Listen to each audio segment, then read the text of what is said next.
ಇನ್ಸ್ಟಾಗ್ರಾಮ್ನಲ್ಲಿ ಬಣ್ಣ ಬಣ್ಣದ ಬಟ್ಟೆ ಉಟ್ಟು ಸೊಂಟ ಬಳಕಿಸುತ್ತಾ ರೀಲ್ಸ್ ಮಾಡ್ತಾ ಇದ್ದ ಈ ಆಂಟಿಯ ಅಸಲಿ ಮುಖವಾಡ ಕಳಚಿ ಬಿದ್ದಿದೆ.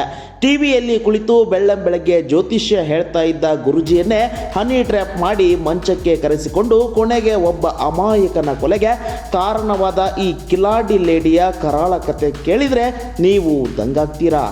ಹೌದು, ಇವಳ ಹೆಸರು ಸುಚಿತ್ರಾ.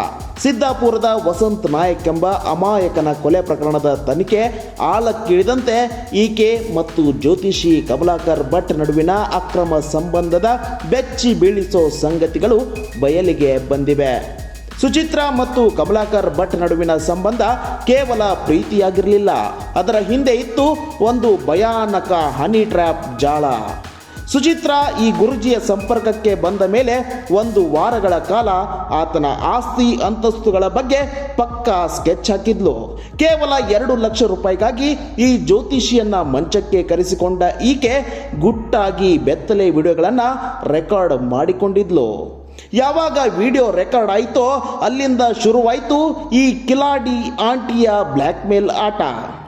ನನ್ನನ್ನು ಮತ್ತು ನನ್ನ ಮಕ್ಕಳನ್ನು ನೀನೇ ಸಾಕಬೇಕು, ಇಲ್ಲದಿದ್ದರೆ ನಿನ್ನ ಅಶ್ಲೀಲ ವಿಡಿಯೋಗಳನ್ನು ಲೀಕ್ ಮಾಡಿ ನಿನ್ನ ಮಾನ ಹರಾಜು ಹಾಕ್ತೀನಿ ಅಂತ ಗುರೂಜಿಯ ಬೆವರಿಳಿಸಿದ್ಲು.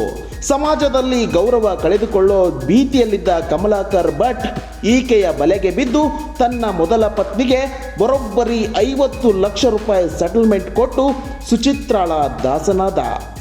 ಏಕಾಂತದ ಕ್ಷಣಗಳಲ್ಲಿ ಕಮಲಾಕರ್ ಭಟ್ಗೆ ತಿಳಿಯದಂತೆ ಗುಪ್ತವಾಗಿ ವಿಡಿಯೋ ರೆಕಾರ್ಡ್ ಮಾಡಲಾಗಿದೆ ಎನ್ನುವ ಆರೋಪ ಈಗ ದೊಡ್ಡ ಚರ್ಚೆಗೆ ಕಾರಣವಾಗಿದೆ.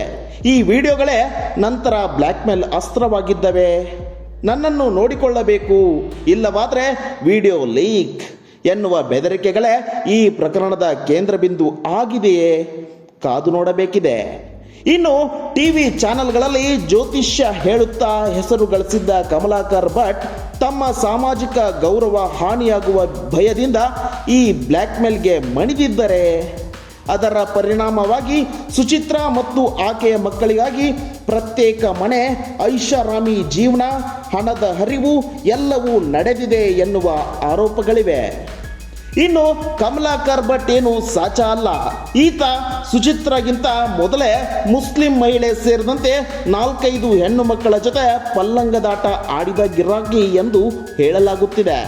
ಸಾಗರದ ಒಬ್ಬ ಮಹಿಳೆಯ ಜೊತೆ 9 ವರ್ಷ ಸಂಬಂಧ ಹೊಂದಿದ್ದ ಈತ ಸುಚಿತ್ರಾ ಬಂದ ಮೇಲೆ ಆಕೆಗೆ ಕೈಕೊಟ್ಟಿದ್ದ. ಸುಚಿತ್ರಾ ಹಾಕೋ ಚಪ್ಪಲಿ ಬೆಲೆ ನಿನಗೆ ಗೊತ್ತಾ ಅಂತ ಹಳೆಯ ಪ್ರಿಯತಮೆಗೆ ಆವಾಜ್ ಹಾಕಿದ್ದ ಆಡಿಯೋ ಈಗ ಸೋಷಿಯಲ್ ಮೀಡಿಯಾದಲ್ಲಿ ವೈರಲ್ ಆಗಿದೆ. ಇಷ್ಟೇ ಅಲ್ಲ, ಸುಚಿತ್ರಾ ಈ ಹಿಂದೆ ಮತ್ತೊಬ್ಬ ಜಮೀನ್ದಾರನ ಜೊತೆ ದೀರ್ಘಕಾಲದ ಸಂಬಂಧ ಹೊಂದಿದ್ಲು, ಹಣಕಾಸು ವ್ಯವಹಾರ ನಡೆಸುತ್ತಿದ್ಲು ಎನ್ನುವ ಮಾಹಿತಿಯೂ ಈಗ ಹೊರಬರುತ್ತಿದೆ.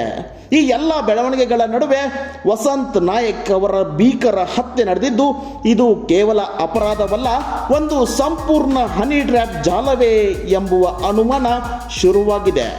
ಪೊಲೀಸರು ಈಗ ಬ್ಲ್ಯಾಕ್ಮೇಲ್, ಹಣಕಾಸು ವ್ಯವಹಾರ, ವಿಡಿಯೋ ರೆಕಾರ್ಡಿಂಗ್ ಮತ್ತು ಮಾನಸಿಕ ಒತ್ತಡ ಎಲ್ಲ ಆಯಾಮಗಳಿಂದ ತನಿಖೆ ಚುರುಕುಗೊಳಿಸಿದ್ದಾರೆ. ಇದು ಕೇವಲ ವೈಯಕ್ತಿಕ ದುರಂತವೋ ಅಥವಾ ಪ್ಲಾನ್ ಮಾಡಲಾದ ಕ್ರಿಮಿನಲ್ ನೆಟ್ವರ್ಕ್ನ ಒಂದು ಭಾಗವೋ? ಸತ್ಯ ಏನು, ಕಾನೂನು ಏನು ತೀರ್ಪು ಕೊಡುತ್ತದೆ? ಮುಂದಿನ ಅಪ್ಡೇಟ್ಗಾಗಿ ನಮ್ಮ ಚಾನಲ್ ನೋಡ್ತಾ ಇರಿ. ನಿಮ್ಮ ಅಭಿಪ್ರಾಯವನ್ನು ಕಾಮೆಂಟ್ ಬಾಕ್ಸ್ನಲ್ಲಿ ತಿಳಿಸಿ.